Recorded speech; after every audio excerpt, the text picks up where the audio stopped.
Good evening, everyone. On behalf of Axis Capital, I would like to welcome you all to Marico's Q2 FY21 earnings conference call.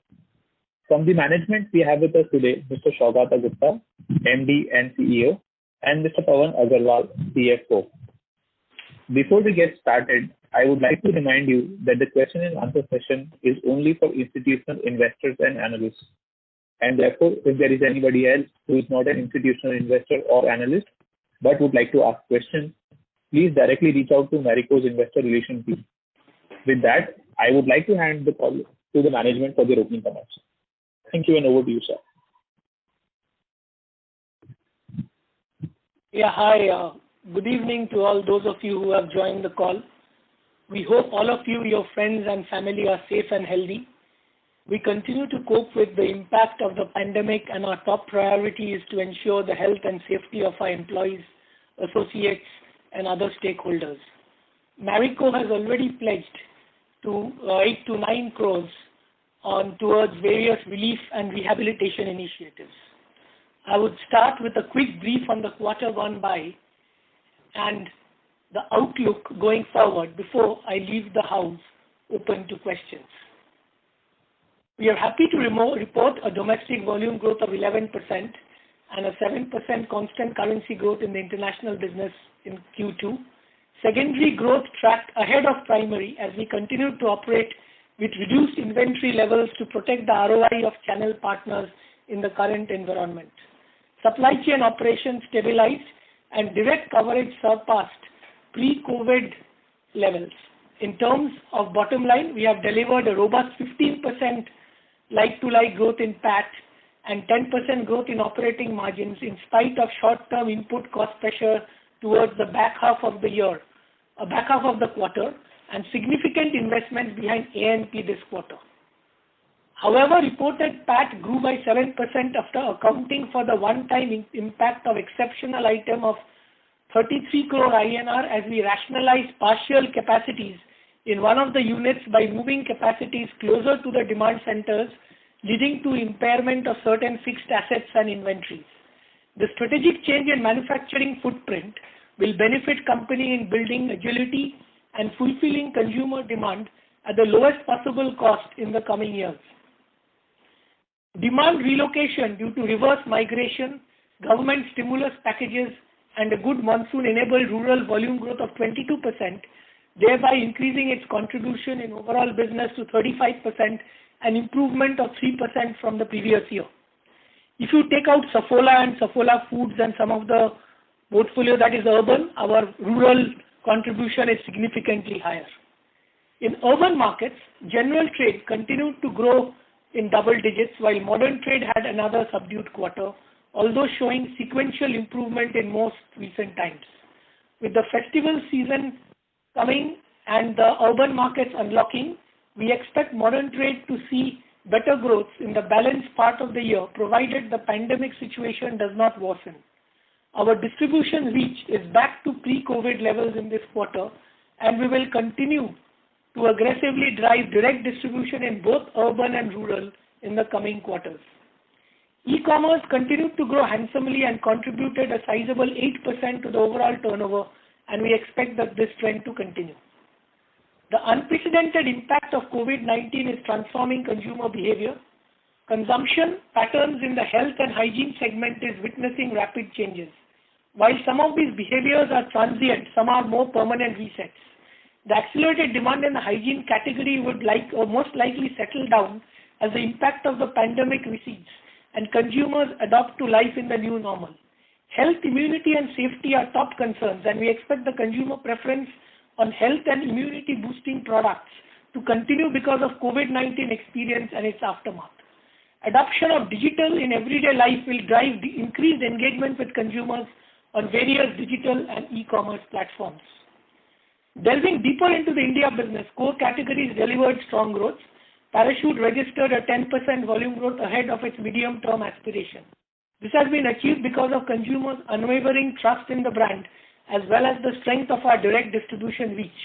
We would like to use this opportunity to have a permanent reset of our competitive position in this category. The value-added hair oils category has bounced back to growth trajectory recording a resilient 4% volume growth in the portfolio despite a sharp decline in CSD. Though the premium segment continues to face headwinds given the current macroeconomic situation, both mid and bottom of pyramid segments recovered. Nihar Shanti Amla led the growth for the franchise and will continue to invest in TV and print media to further strengthen its brand image and drive penetration. Recent innovations in the category registered healthy growth during the quarter, with Parachute Advanced Aloe Vera Enriched Coconut Hair Oil witnessing increased traction and Nihar's Natural Shanti Jasmine strongly rebounding after a sharp decline in Q1. Showing signs of revival, and we shall capitalize on the market leadership position of our brands to deliver a much stronger H2 performance in comparison to Q2. Over the medium term, our three-pronged strategy of gaining market share in the premium segment, driving value in the mid segment and aggressive pricing in the bottom of pyramid shall continue. We will continue to gain market share just like we have done in previous years with aggressive play at both bottom of pyramid and in the premium segment. We continued its stellar performance with 20% growth in volume terms. We are happy to report that 62% of the volume growth came from increased household penetration with addition of accelerated new trials and increased retention rates. We will continue to invest towards delivering value to our consumers, building further on the gravitating consumer sentiments towards healthy cooking and increased household penetration. Food is well entrenched on a strong growth trajectory. The portfolio delivered exponential growth of 55% in value terms, with the base business of oats franchise growing by 45% year-on-year. Saffola Oats continues to attract new consumers with 60% of the volume growth coming from increased household penetration. Sir, this is the operator. Sorry to interrupt you. The audio is not coming clear from your line, sir. Please check. Yeah. Can you hear me now? Sir, it's still the same. Yeah, can you hear me now? Yes, sir. Please go ahead. So there's a bit of a disturbance. Maybe if you could just come closer to the mic. Okay. I'm actually, okay, fine. Yeah, can you hear me now? Yes, better shout. Yeah, please go ahead, sir.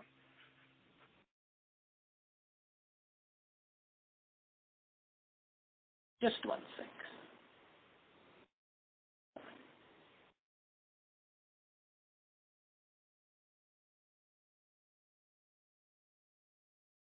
Okay, can you hear? Okay, let me just, Saffola Honey, launched in the previous quarter, has already garnered a market share of 8% in modern trade within 3 months of its launch. We had a digital launch of Kara and Haldi Doodh under the Saffola Immuniveda range, and to further strengthen our play in the mass immunity boosting category, we have forayed into the Chyawanprash segment with the launch of Saffola Aryogram Chyawan Amrit. It is an enhanced version of traditional Chyawanprash with added ingredients of Ayush, Kavath herbs, Ashwagandha, turmeric, giloy and amla, which boosts respiratory immunity. We are very much on track to deliver 300 to 350 crores of food turnover this fiscal. Although weakness in discretionary spending led to year-on-year decline in the premium personal care portfolios, the brands performed better sequentially with Livon serums regaining traction and delivered marginal volume growth. We will now double our efforts to get this portfolio back on track, and as the situation improves, we will start to invest in this portfolio over the medium term to drive disproportionate growth. The hygiene segment has been settling down as the accelerated demand begins to taper off, and the category contributed to about 1.5% of the turnover in the current quarter. Going forward, we will continue to focus on the differentiated segments of the portfolio and maintain sales at these levels. On the input costs, copra and rice bran oil are witnessing inflationary trend. However, we will tide over the cost impact with a host of cost-saving initiatives and do not expect to do any significant pricing intervention. We expect input costs to soften in Q4 with seasonal arrivals. Advertising spend at 9.5% is almost back to pre-COVID levels. We will continue to invest behind growth and market share in core and to scale the new mass offerings in food. Coming to international business, Bangladesh marched ahead with 16% constant currency growth. The non-coconut oil portfolio in Bangladesh grew by a strong 31%, increasing the non-CNO contribution to 35% as compared to 25% in FY18. South Africa had a good quarter on the back of buoyancy in the healthcare portfolio. Vietnam posted a decline in the quarter due to a sluggishness in demand in the personal care segment. However, we see signs of revival in Q3 and will exit the year in growth. We remain cautious about the Middle East North Africa business, but we will continue to focus on getting it back on growth by the end of the year. With restrictions having significantly eased across the country, the company will strive to sustain the momentum and aim to deliver 8 to 10% volume growth in the India business in the balanced part of the year.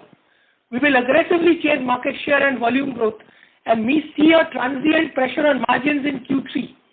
But with an aggressive cost optimization initiative of delivering 150 crore plus in structured savings, we are confident of maintaining a threshold operating margin of 20% this year.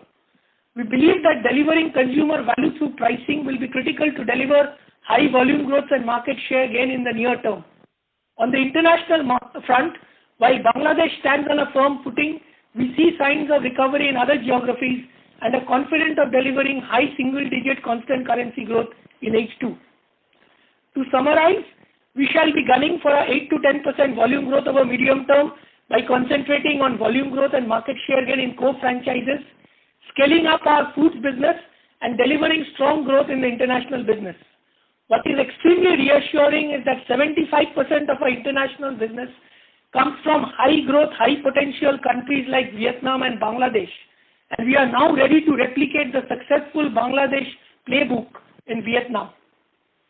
We have 4 clear focus areas over the next 2 years. Continue to deliver medium-term aspirational growth on the core consistently. Get aggressive scale-up in foods 450 to 500 crores by FY22. Deliver steady performance in majority of the markets in the international business. And finally, establishing at least 2-3 more successful digital brands other than Beardo. While we continue to fiercely defend and gain market shares in our core, we have shown the ability to gain market share in segments we are challengers. Contrary to some perceptions, our historical track record on market shares is very good. However, we will not be mindlessly competition focused, but only consumer and customer focused. Our objective is to win in the consumer's hearts and in the marketplace and in not anywhere else. Before I conclude, I would like to say that we have not only been resilient, but also emerged stronger from the effect of the pandemic. Agile execution, high degree of experimentation, our inherent distribution strength and strong brands and culture are the pillars on which Marico shall continue building itself.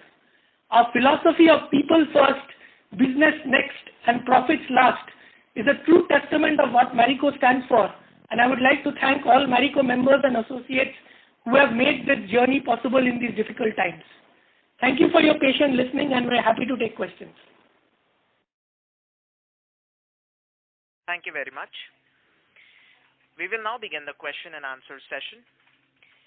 Anyone who wishes to ask a question may press star and 1 on their touchtone telephone. If you wish to remove yourself from the question queue, you may press star and 2. Participants are requested to use handsets while asking a question. Ladies and gentlemen, we will wait for a moment while the question queue assembles. Reminder to the participants, anyone who wishes to ask a question may press star and 1 at this time.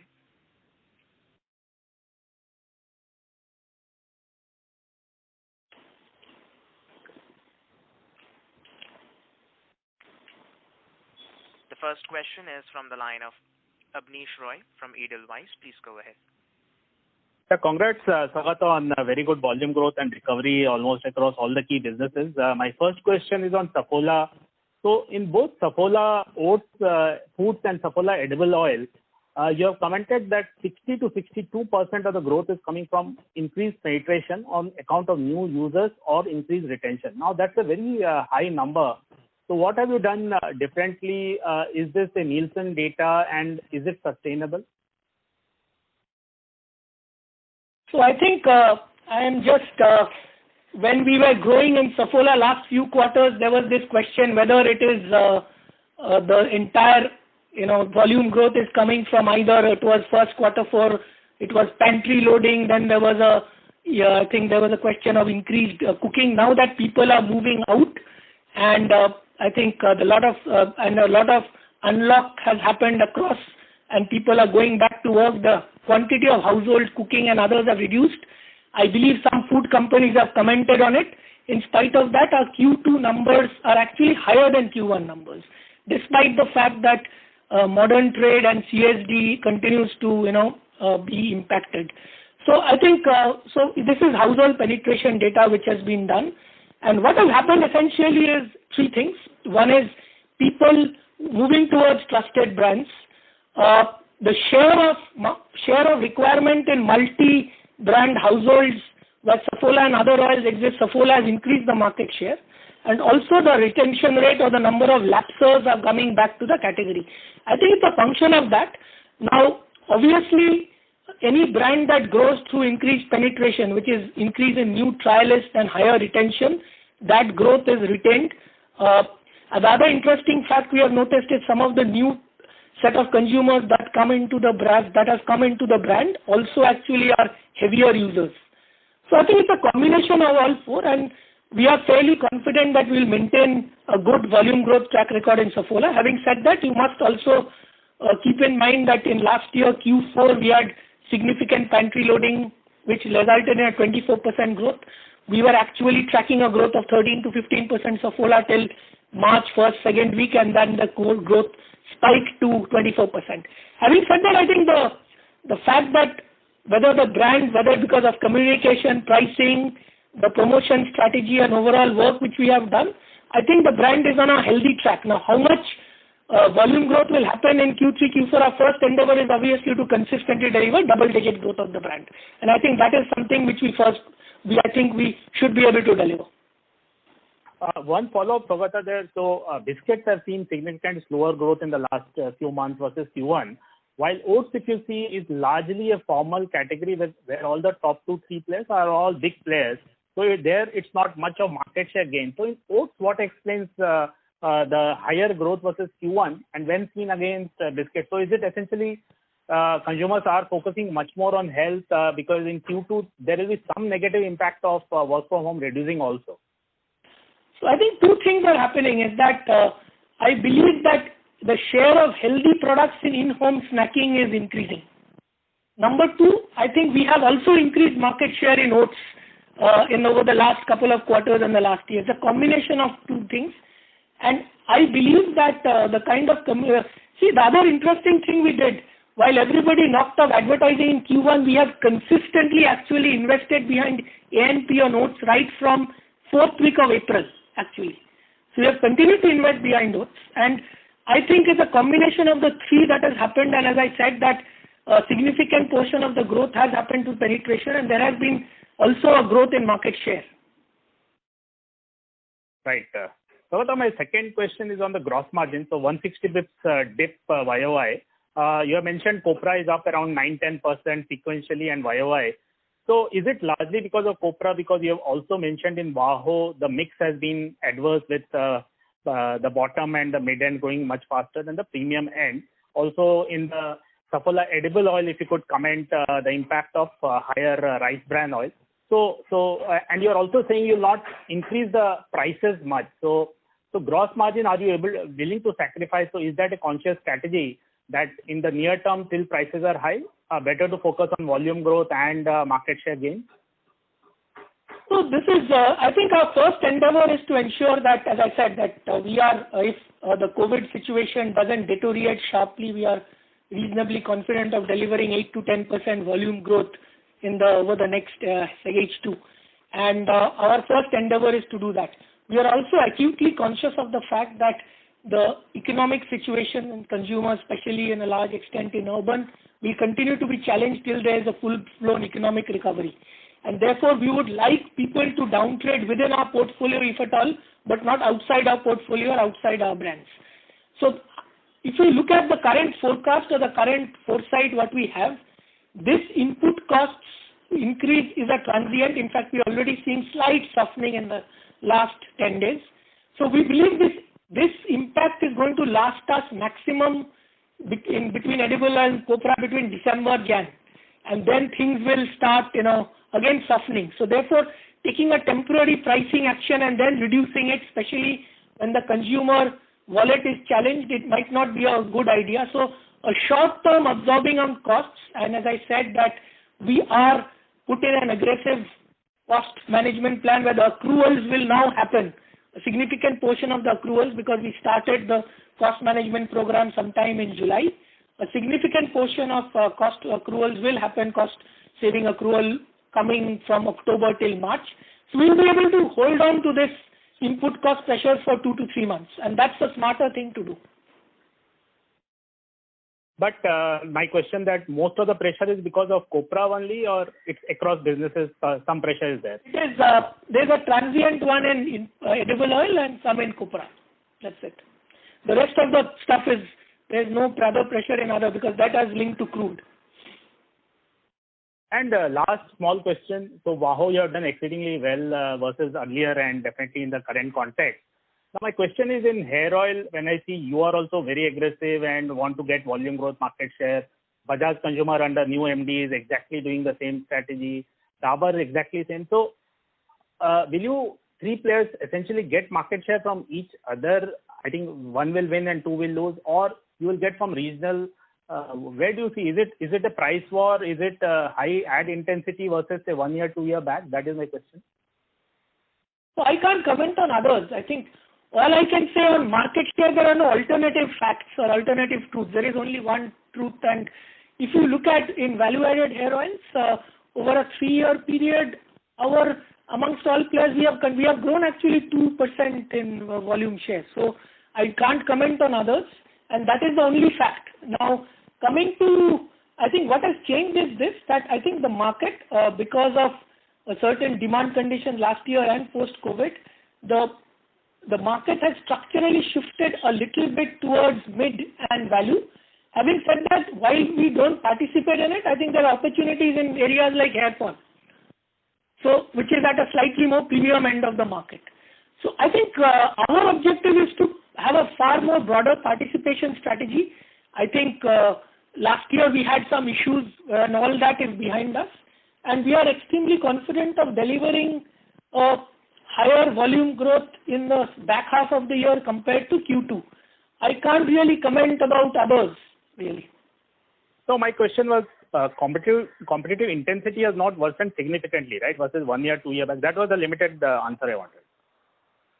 I think there will be competition, but as I said, I spoke in my, I think, narrative that we will not be mindlessly competition focused, but our job is to win in the consumer hearts and in the marketplace. So I don't want to comment on it. As I said, that perception about market share gain, as I gave you, that amongst all players, our market share gain in volume has been 2% over the last 2 years. And I believe we were not participating in the bottom of pyramid. We are now reasonably participating in that. The other place we have not been participating, and I believe there's enough opportunity is in the premium end, and which we have not actively participated other than in hair fall in the south. So there are opportunities there, and maybe there are smaller players who might be losing market share, and maybe 1 or 2 players will be consolidating their market share. Thanks, Saugata. That's all from me. It's very helpful. All the best. Thank you. Ladies and gentlemen, in order to ensure that the management is able to address questions from all participants in the conference, please limit your questions to 1 per participant.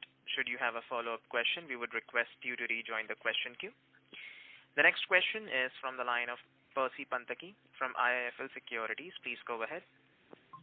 Hi, good evening, Saugata and team.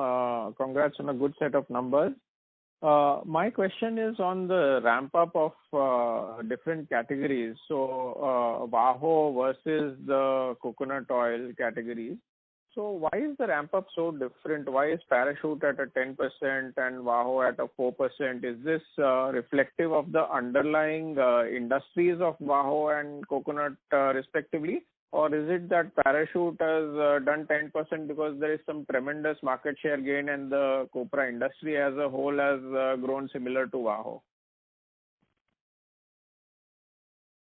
let me address, I think our strategy on coconut oil is continue to, drive conversion from unbranded to branded. Also, as you know that our market share in urban is close to 60%, but our market share in rural is 46%. And I think given our brand distribution strength and the fact that people go for trusted brands, especially Parachute is produced untouched by hand, I think this has had its impact. As regards, so that is, I believe, the medium-term aspiration of Parachute has been 5 to 7% growth. And I think if we continue to get the pricing right, continue to drive direct distribution and continue to drive rural market share, the 5 to 7% medium-term growth aspiration will continue. And as I said, and I have told this, that there is at least a runway for 8 to 10 years before saturation happens, just like in Bangladesh, where we are growing in Parachute only in 2-3%, but we are diversified the portfolio. And that runway is around 8 to 9 years. Coming to value-added hair oil, I think the dynamics are different. First of all, you must appreciate that there are different parts of the portfolio in the value-added hair oil. There is a significant premium part of the portfolio, especially the non-sticky part of the premium part of the portfolio, where because of which is used post-wash and the usage is far more setting your hair and grooming, that had a significant impact as people were staying at home. And a lot of part of the portfolio which has been used in the VAHO, which are used at the bottom of pyramid, has continued to do well. I believe that even the value-added hair oil growth, for us, the volume growth will continue to improve, and we expect much more better volume numbers in the second half of the year as compared to the second quarter. Having said that, I think maybe, I don't know, I think we should be able to get Nielsen stabilized in the second half of the year. Once the maybe the potential for market share gain, given the competitive position in coconut oil, is higher.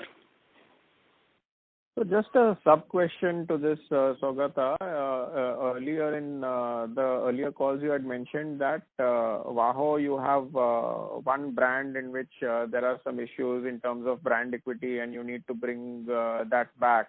So any update on how that is progressing? As I said earlier, I think all the issues in VAHO is solved and we are more or less back on track, and therefore we are far more confident of delivering a stronger growth in the second half as compared to quarter two. And my second question is on Saffola oil. Here also the growth trajectory has really more or less maintained versus Q1 and it has not dropped at all. So just wanted to understand what is happening there, because my understanding was that this has gone up because people are staying at home and not eating outside food, and obviously when you cook at home you will use Saffola versus outside your oil might use something else, and that's why Saffola is benefiting. But now people have started eating out, etc. I mean, to a large extent those habits are normalized, but still your top line growth is not come down at all. So is this just a sort of slight delay in that normalization, or you expect this kind of growth trajectory to continue for some more time?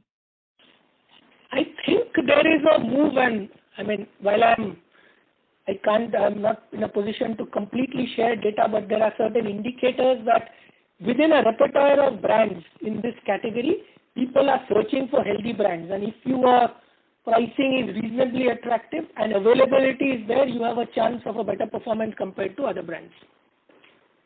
And you must realize that Saffola has continued to invest behind A&P and we are reasonably salient. So it's a combination of all the three. And I think the last thing which I mentioned in the opening commentary was we believe that the other interesting fact is that the lapsation rate has come down. So the retention has moved up. And number two, which is very interesting, which is that within dual households or multi-brand households, the market share of Saffola has gone up.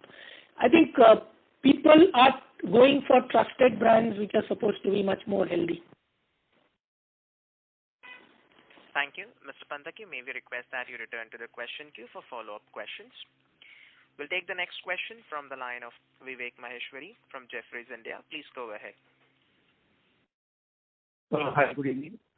My question is essentially on your new launches. So, this immunity segment, Ayurveda. The audio is not coming clear, sir, from your line. Please check. Is it better now?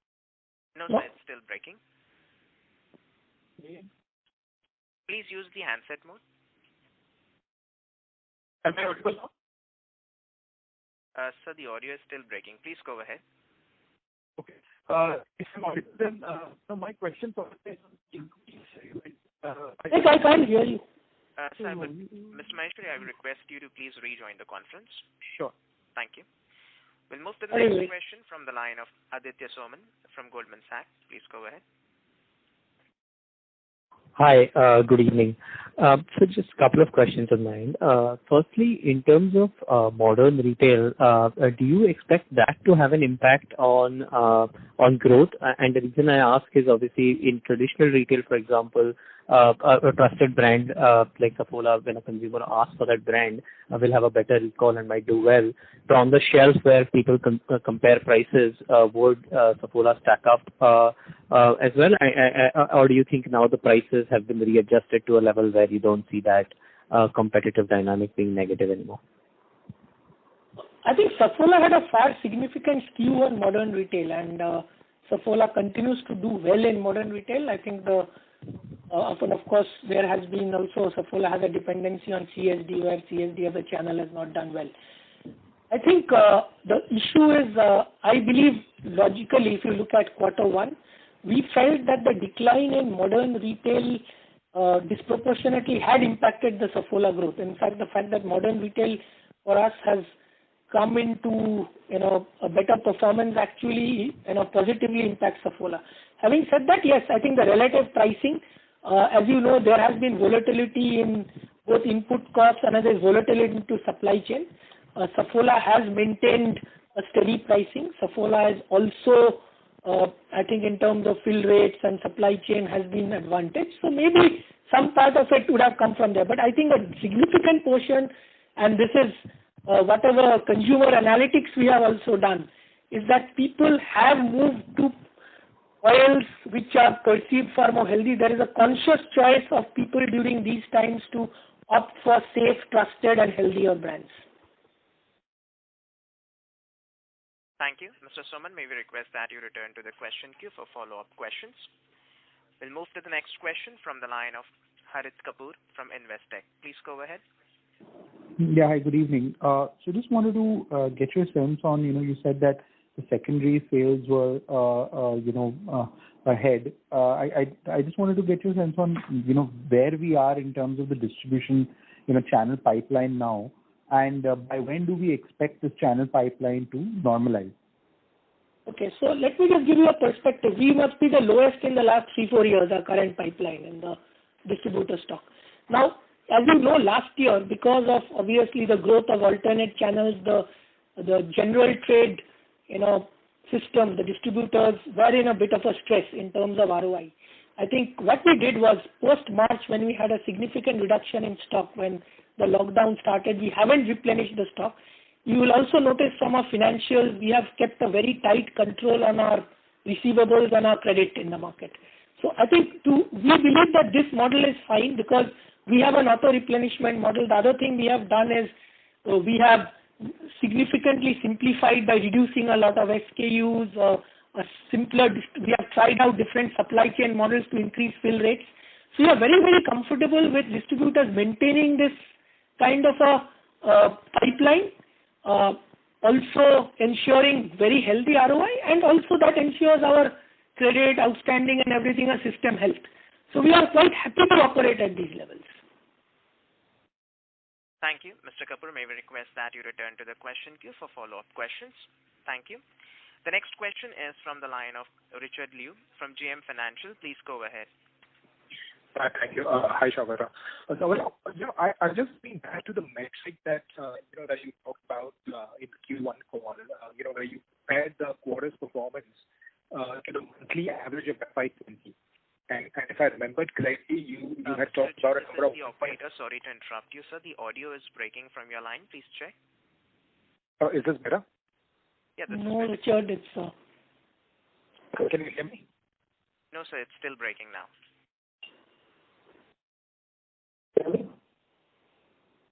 Hello? Yes, sir, please go ahead. Yeah. Saugata, I was asking. Richard, I can't hear you. Sorry. Yeah. Okay, I'll come back later. Okay, thanks. Thank you. We'll take the next question from the line of Manoj Menon from ICICI Securities Limited. Please go ahead.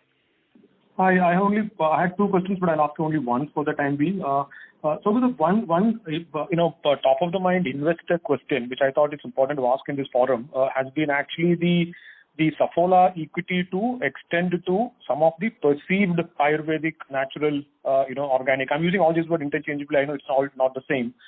Something like a Chyawanprash and some of those other products. Honey is, it seems there is some sort of a consensus that it is. So I'm just trying to understand from you on the, what the consumer has told you, and if in your research and kind of the ability of Saffola to stand on its own in the otherwise perceived as Ayurvedic segments. Okay. Let me answer it in two parts. If you look at the history of Saffola, it started off as a very strong heart equity therapeutic brand. It moved into sometime in the late 2010s, 8, 9, into a more preventive kind of a brand. With the launch of oats and other things, it has moved into a healthy, better for you brand. And that's the journey of Saffola. Saffola has to remain in health. And even in oats, I think when we initially started from a health and weight management, we have now moved into healthy snacking or healthy eating. And that's how the exponential growth of oats happened. Initially, I think the penetration was restrictive. So therefore, for any food brand to succeed, first thing, it has to deliver in taste. Number two, it has to take on a far more inclusive positioning, which is good for you, have healthy living. And Saffola symbolizes healthy living. Now, as far as honey and all this is concerned, you are right, it's a very straight extension, because anything which is healthy living, better for you, Saffola extends into. Now, what is the extent on Ayurveda?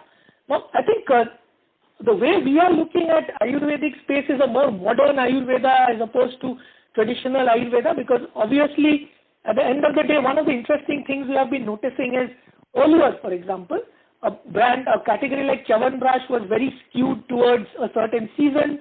It was skewed to a certain section of consumers and a certain regions. Post-COVID, the interest in immunity and interest in having something which is preventive, so-called preventive, has increased. And therefore, I think there is a space for something in a very traditional space, a modern kind of a version. Now, Saffola in the Ayurvedic range is a more endorser rather than a brand, and therefore, between Immuniveda and Arogyam, we will obviously sometime translate into a sub-brand which will perhaps take it on after some time. This is different in Saffola Honey and Saffola Oats, but Saffola continues to be the main brand. That's how I see the difference. Understood. So Arogyam is this sort of messaging to the consumer about Saffola is modern and Arogyam. Understood. I'll catch up later actually on the follow-ups. Actually, I have only one request. If you had to, we should restrict everybody to one or two questions rather than one participant probably asking 6, 7, and others kind of struggling to really have a conversation. Just a request from my side, please. Thank you. Manoj, you could go ahead, because anyway there is a problem with the lines. You could go ahead and ask further questions. Sure, Pawan. Thank you so much. So the second one actually was on the premium oil opportunity, which is on Parachute Gold, which you already have. Some update on the ramp up beyond what is there in the information update. The reason I'm asking this is because it is a product which is largely an in-home consumption. I know that things will change in a year's time. When you look back, would you think that you should have invested a little more in this? What are the current thought processes on the premium, the functional oil? So you're absolutely right. I think there is a role for premiumization. Having said that, I think if you really look at the drivers of premiumization in terms of channel, it had been earlier modern trade, e-com, and beauty and cosmetic outlets. During these times, both modern trade, because of the fact that social distancing, there is no way for promoters to drive experiences or sampling, or even in the case of cosmetic outlets or personal care outlets where there used to be beauty advisors to drive new products or new brands. I believe this might not be the right time to invest. I think today we are seeing a lot of personal care products being driven either from e-com or through chemist channels. So I think we'll wait and watch. I completely agree with you. This is an opportunity because in VAHO, if we have to grow consistently in volume terms, we have to participate also actively in the premium end, whether it's hair fall, whether it's a thing like a Parachute Advanced Gold. Okay, got it. Thank you so much, team, and have a very good evening after this call. Yeah, thanks. Thank you. The next question is from the line of Tejas Shah from Spark Capital. Please go ahead. Hi. Thanks for the opportunity and congrats on a good set of numbers. Saugata, you explained in detail about extending the brand equity of Saffola to many healthy Ayurveda platforms. But purely from GT's investment ability or standpoint in current environment, do you think that GT can support this many launches in such a short period of time? Actually, if you ask me that we have not launched too many products, what we have done is I don't want to get into details because it's a competitive this one. There is obviously a channel, region kind of a portfolio approach we are doing. So I don't think in a particular city, a particular GT will have to stock 5 Marico products. Sure. So, and you spoke about honey gaining 8% market share in modern trade. If you can help us, what will be the share of modern trade and overall honey category? So Nielsen only captures has given us a modern trade. This one, modern trade is a significant, and e-com is a significant driver of honey. Sure, great. I'll come back in queue for the follow-up. Thanks. Thank you. The next question is from the line of Kunal Vora from BNP Paribas. Please go ahead. Yeah, thanks for the opportunity. My question is on e-commerce. A fairly strong growth of 39%, and you have among the largest e-commerce contribution across your peer group. Do you see the growth rate as sustainable and e-com getting to, let's say, from 8%, 12 to 15% in a couple of years? Or was there some one-off boost because modern trade demand shifted to e-commerce and Saffola had strong good tailwinds? If you can comment on your expectations from e-com going forward. I think you are absolutely right. I think there has been an accelerated growth of e-commerce, which is in some way also a permanent reset. Perhaps 2 years growth has got compressed into 1 year, and therefore I think this has been something which also a lot of consumer behavior has changed once they are used to this. I would say in a larger phase, I think what consumer behavior has changed is a more digital adoption. And digital adoption could be in the form of how consumers choose a brand. It did not be always shop from there. Also, it has thrown open the opportunity of actually even GT to participate in actually, a lot of buying today happens through WhatsApp and all that. So I think it's a digital adoption of the consumer. I would say that I can't, guess a number in terms of the e-com contribution.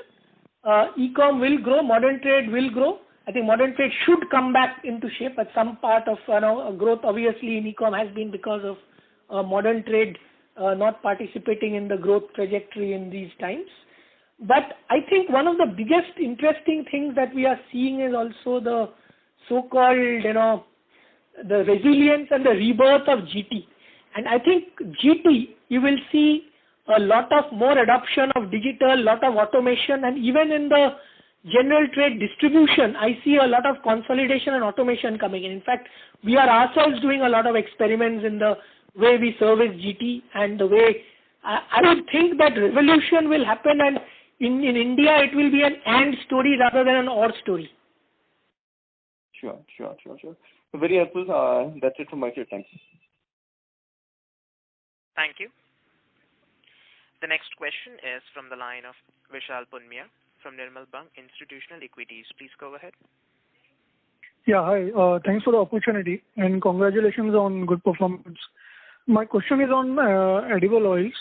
So there seems to be a sharp price hike of around 20 to 25 rupees in some smaller brands.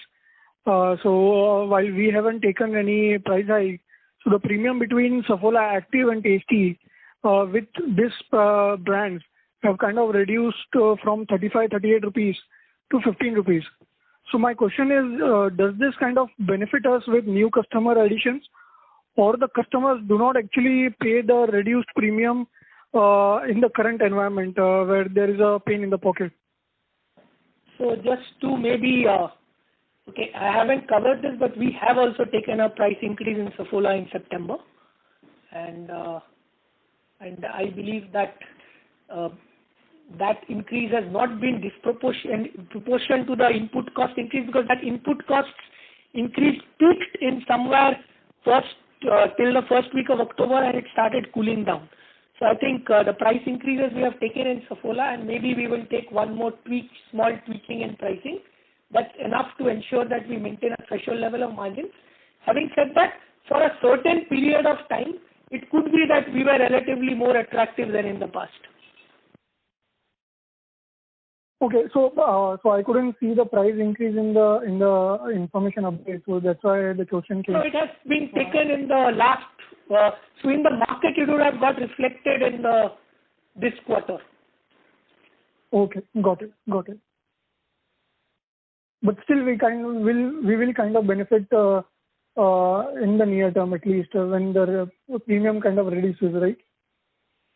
But again, as I said, that given our strong cost management initiatives, our ability to absorb transient input costs are far higher, and therefore it's okay in order to ensure that we maximize volumes and drive penetration of the brand. We are okay to, withstand it for a couple of, months. Our belief is that the table will cool down. It has already started cooling down a bit.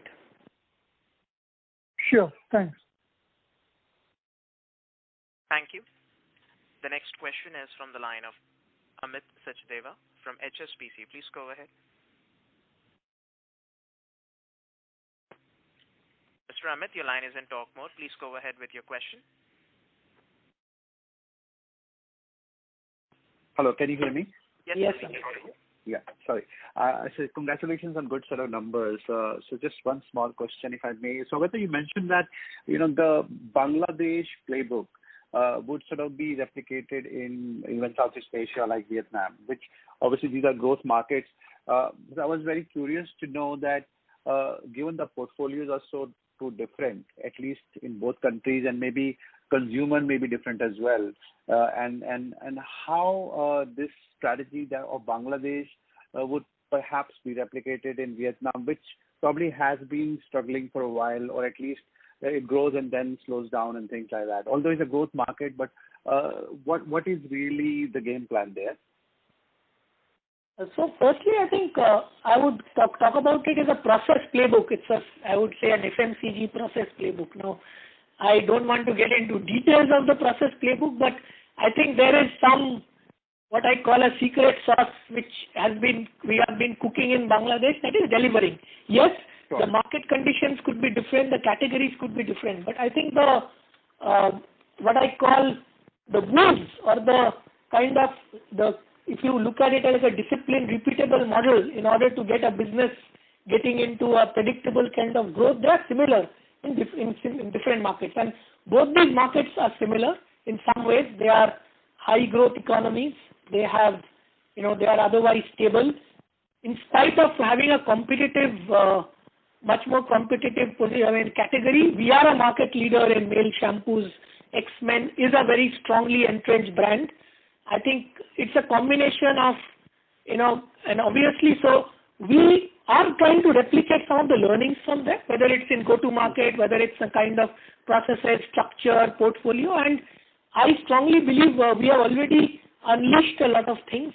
I would urge all of you to wait. I think you will see some results. The initial signs are positive. We'll start seeing the results in Vietnam from Q4. Sure. So that's very helpful. But is there any portfolio change plan, or you will go with the same sort of portfolio with the? So obviously, and one of the biggest successes happened in Bangladesh after diversification of the portfolio.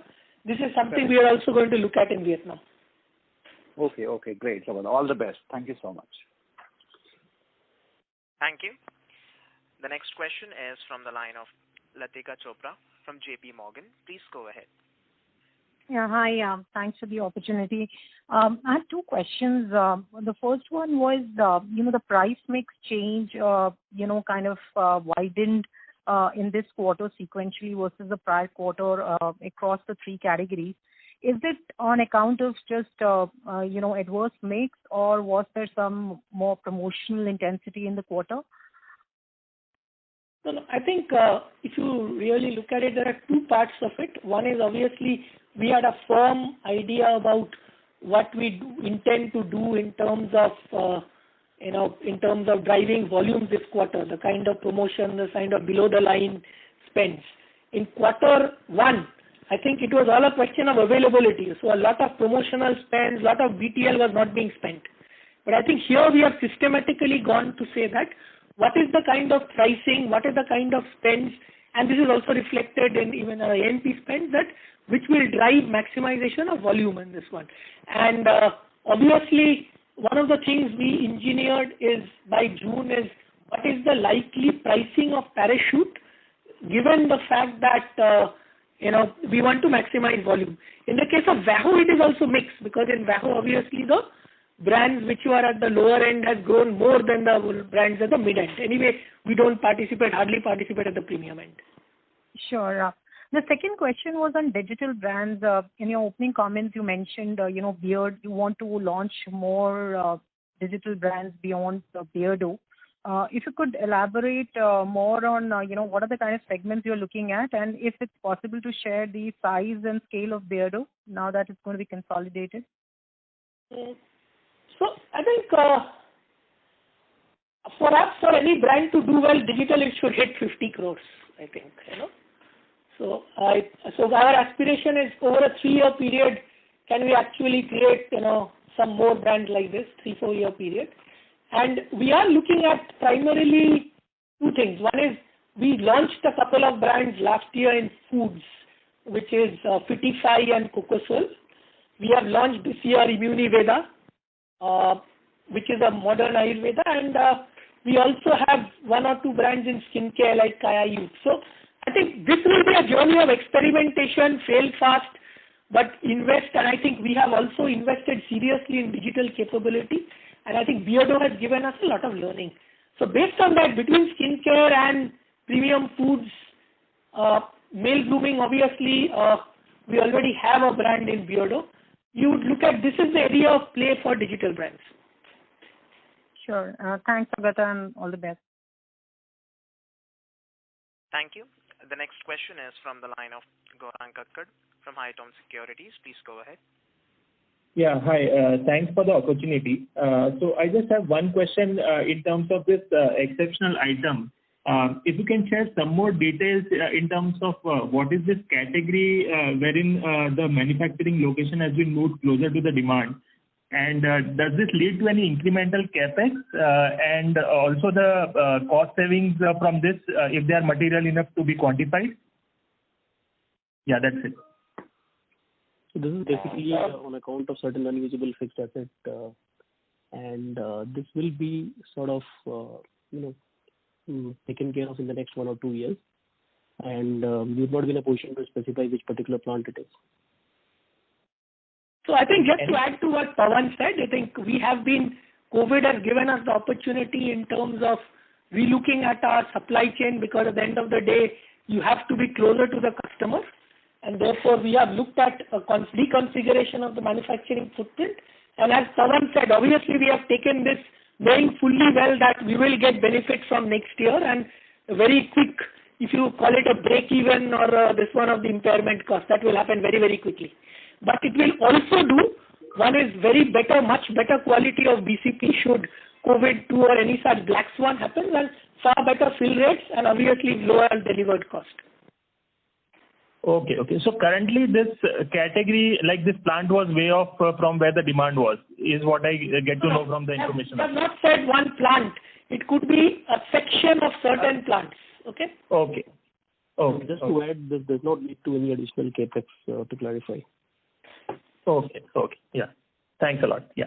So more reconfiguration of the manufacturing footprint. That's all. Okay. Thanks a lot. All the best. Thank you. The next question is from the line of Abhijit Kundu from Antique Stock Broking Limited. Please go ahead. Yeah, thanks for the opportunity. My question was on value-added hair oils. When we look at Parachute Rigids, you have a medium-term goal of about 5 to 7% volume.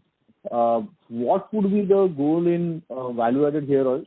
And within value-added hair oils, I mean, in the mid-price segment, Hair and Care was facing a problem, and you had restaged it last quarter. And from the commentary, what I could understand is that you are seeing some amount of good favorable responses happening there. So what has to go right in value-added hair oils? And can we get back to that 12-15% kind of volume growth trajectory over the next 3 to 4 years? I mean, what's the thought process over there? Because this is one of the categories which had been one of the key drivers for you in the last 7-8 years. Yeah. That's it. So just to, I think, reinforce our medium-term aspiration, getting into double-digit growth remains. What we are confident about is first we have gone into low to mid-single digits. So immediately get in the second half of the year into high single digits, and obviously, and then growing from there. And I believe that most of there were some, I think, somewhere lack of participation or empty spaces. There are some empty spaces, as I talked about, maybe hair fall or some of the premium end. But in the mid and in the bottom of pyramid, most of the spaces we are participating in. Cooling, of course, is a different kettle of fish. We don't intend to participate right now because the benefit is different from what we intend. I mean, normally and the value-added hair oil drive. So I would think that progression from the current 4% to a high single digits to a double digits is very much possible, and that aspiration remains. We will try to obviously do it quicker and than what we are planning to do, but maybe I would think that significant improvement in that traction is very much possible. And this will be possible because of aided by, of course, overall category growth, market share gain, and additional participation in some of the categories we are not participating. Okay. And secondly, on the CSD part, there has been a sharp fall. Is due scale down of operations. Now, is this permanent, and the absolute revenues from this business will how should we look at it, in the sense that if it has declined by say 29% and for the half it has declined by certain percentage, would this settle down at this value revenue and then grow from this level? So how should we look at it? I mean, is the fall permanent for this year? I would guess it's very difficult to forecast something is very difficult, but my best guess will be that that it will then settle down and start moving up again. And it's not that consumption would have declined by that kind of a part of it, because obviously some consumption would have happened otherwise. So I would think that going forward from next year, I don't think it is going to decline beyond this. So I guess it had reached its bottom level and it will now steadily grow, I guess. Any reasons that you could find out that why this scale down in operations has happened? Because in CSD's case, I mean, there should not have been ideally any reduction in consumption. I mean, footfalls and all should not have been impacted. So I can't comment on it. Okay, that's it for me. Thank you. The next question is from the line of Prakash Kapadia from Anivet Portfolio Managers. Please go ahead. Yeah. Could you help us understand, the cost savings program which you talked about, H2, which areas are we working on? What is the kind of savings we are looking at? And on Bangladesh, was the lockdown not so strict, which has helped? Obviously, we've done well in terms of de-risking from Copra and Parachute? So if you could throw some light there, would be helpful. As far as the cost-saving program is concerned, I think we have looked at everything. The two things we said, as I said, our philosophy of people first, business next, and profits come last. The first assurance we gave is that we will ensure we protect everybody's jobs and everybody's salaries. Number two, we will continue to invest behind leadership capability, innovation, and digital. Other than that, nothing was a holy cow. We looked at all costs, and we have looked at structural savings rather than temporary savings, because just because your office is not working, you are not saving on electricity, doesn't mean next year if your office works, that's a saving. So we looked at structural savings. We are extremely confident of delivering a 150 crore plus. Now, as regards Bangladesh is concerned, I think Bangladesh's approach to the lockdown was slightly different. So they did have some lockdown, but they continued to run business.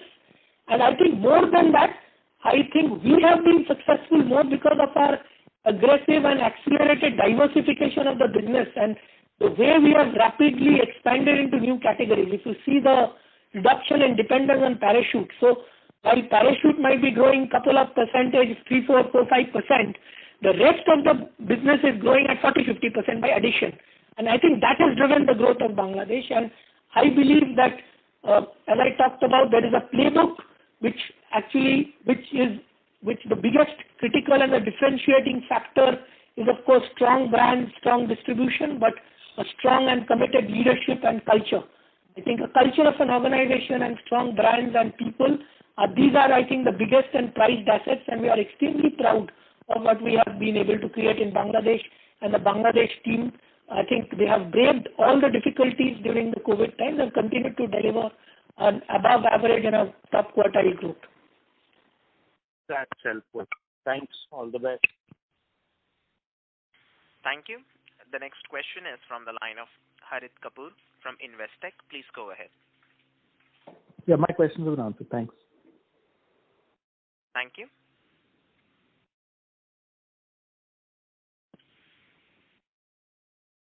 I think Richard and Vivek were on the call and they are dropped off. If they are on the queue, happy to take their questions. So we'll check one moment.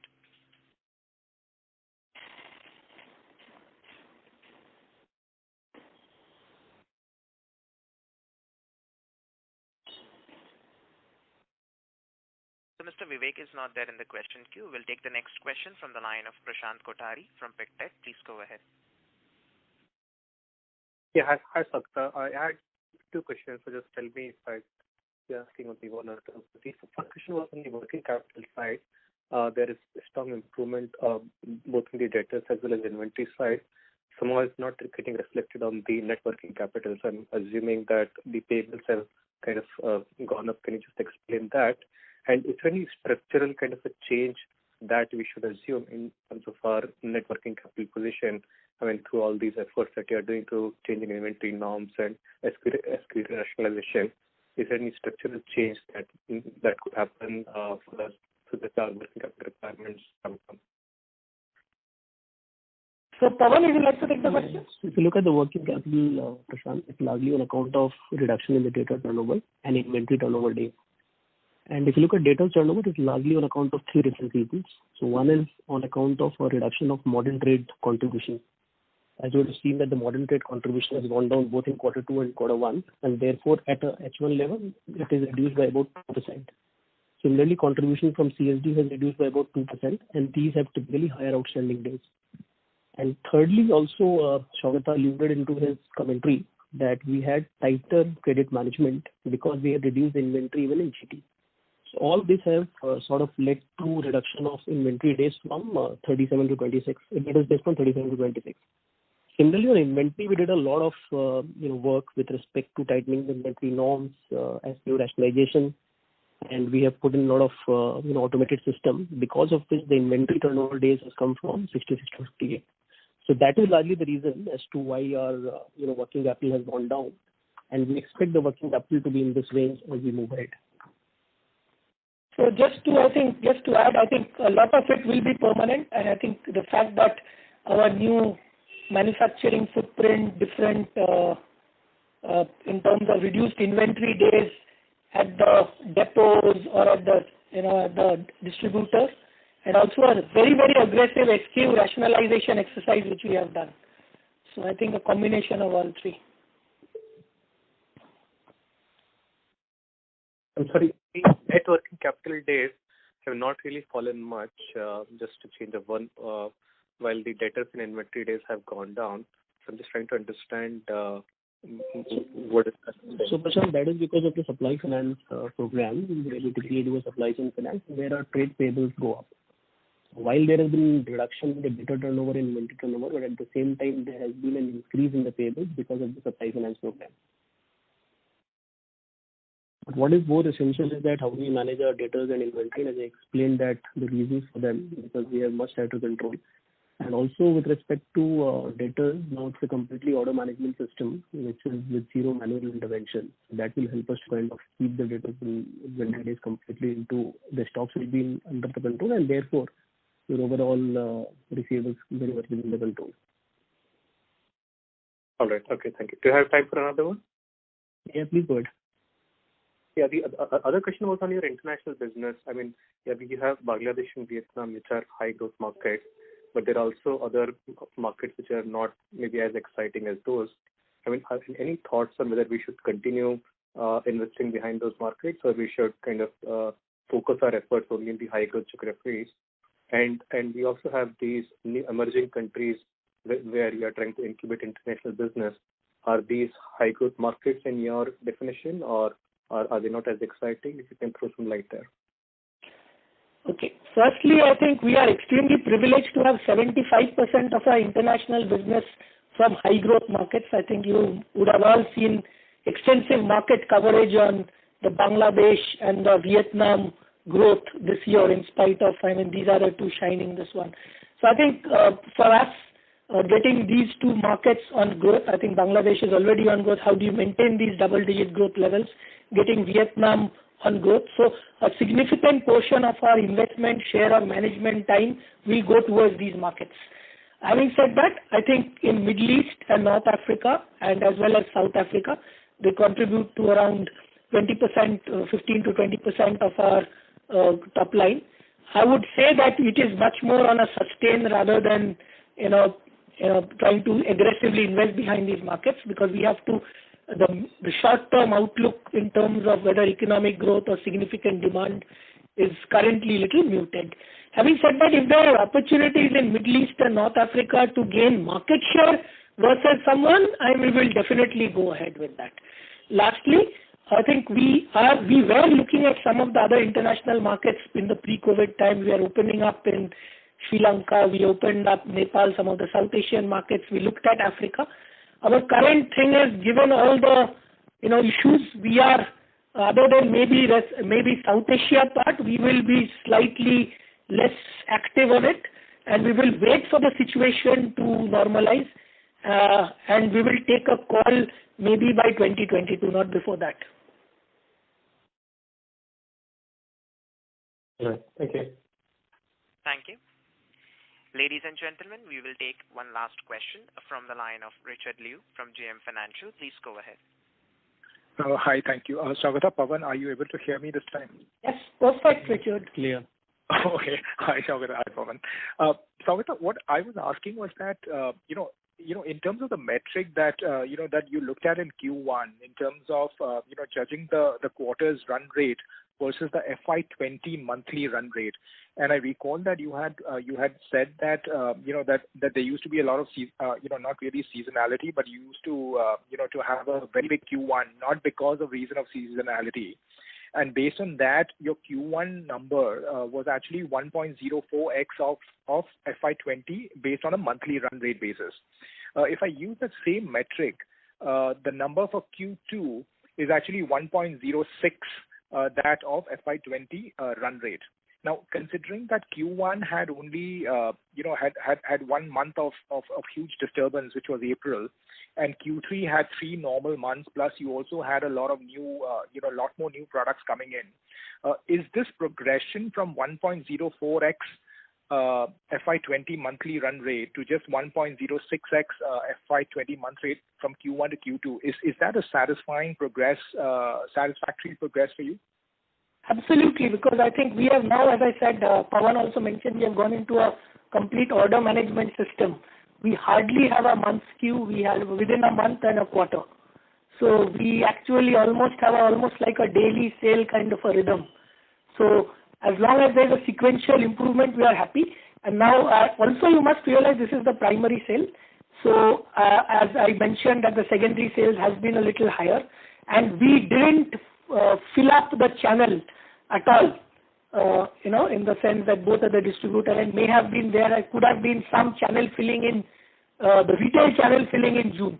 So I would think it's, if you look at our seasonality, some could have been because of our action, some could have been this one. We normally have a kind of used to have a 28-30% quarter one. I think it is now normalized. And as I said that we have introduced certain ways, and that's the reason why the distributor stocks are also low, that almost like a replenishment model which is now fully executed. So you will see far less skew in our numbers going forward. And just to clarify, Richard, on index number, this number is 1.08 and not 1.04. To that extent, it is slightly better. And also, as Saugata suggested, there are two things. One is that we have removed peaks and troughs, both at intra-month level and inter-month level. So within the month now, it is a very, very normalized sort of sales on a daily basis. And also, we have removed peaks and troughs for different months, what we used to have.